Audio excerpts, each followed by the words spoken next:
please. I think in terms of the Monopoly board, it's not such a bad thing. Well, I reckon that we are approaching our 25th anniversary, but I'm still not absolutely sure on my mind exactly when our first concert was. Okay. So Don, can you... No, it's too far. It's too long ago. 1988. No. It was 1988, and I think it was in Hambledon. Yes, Hambledon Church, because the Orlando Consort had then been formed, strangely, like a boy band. Yeah, exactly, like a boy band, by the Early Music Centre of Great Britain. And we had 4 concerts which were organised around the country, ending up with a Wigmore Hall debut as the 4th. Which was a bit scary since we'd never sung together. Yeah. We'd sort of sung together probably in different groups, but not all at the same time. So you all knew each other? We all knew each other. So there was Robert, of course, who's you replaced 5 years ago? Almost 5 years ago. Almost 5 years ago. February 2008, my first concert. That was Robert Harry Jones, couch tenor, and then you replaced... I replaced Charles Daniels. The irrepressible Charles Daniels. 10 years ago now. 10 years? 10 years ago this month, in fact. Where was your first concert? In Florence. And it was really scary. It seems like only 20 years ago. Yeah, it seems no more than 12 years ago. Yeah.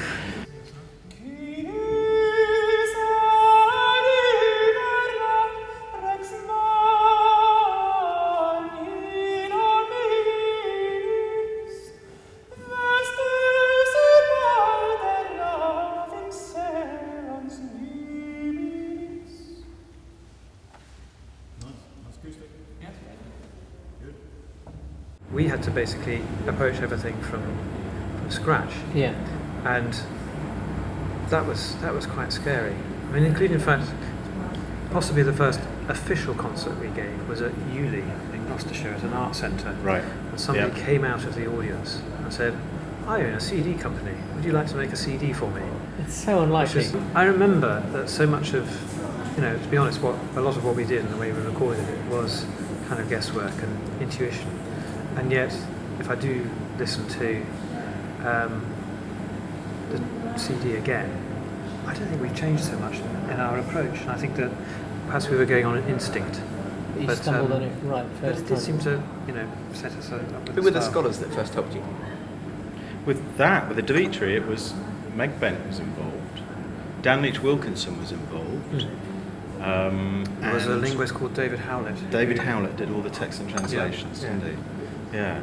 In putting programs together, I found that pretty quickly that you could almost dial a musicologist in the way you could dial a pizza.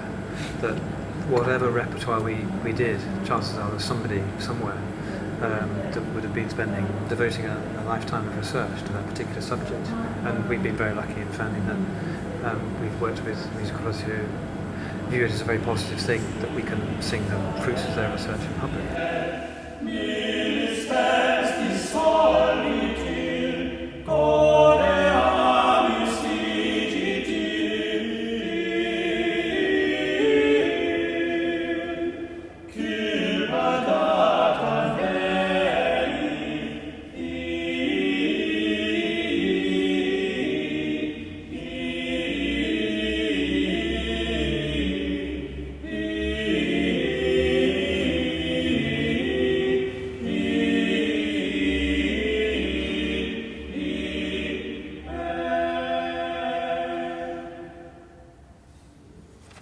We were kind of the second wave. There was Gothic Voices before us with Chris Page, and of course there'd been people like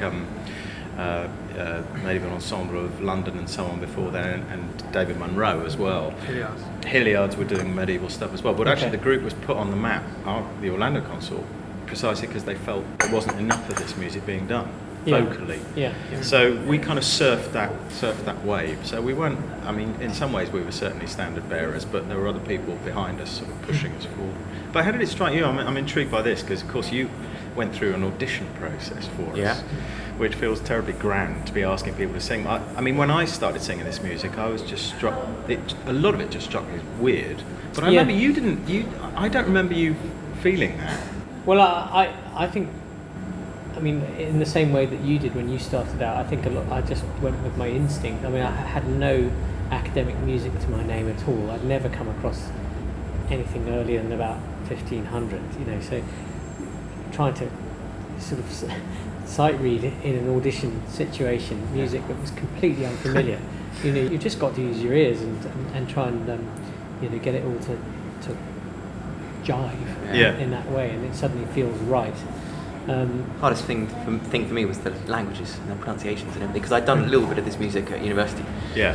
So because you studied music, didn't you? Yeah. As opposed to the rest of us. None of us. The only ones. Yeah. Studied So I had a tiny head start. One thing that strikes me is how much of what we do has remained consistent over the years, and we're still, feels like at the tip of the iceberg in terms of getting to grips with a massive repertoire. But one thing that has changed, I think, has been certainly energising, fascinating, is the collaborations with other musicians and how we've used the earlier repertoire as a springboard to get into other musical forms, whether it be jazz with Perfect House Blast, some contemporary music with Califax Reed Quintet, or indeed world music with Kuljit Bamra, Shahid Khan and Jonathan Mayer. And new compositions as well, new commissions.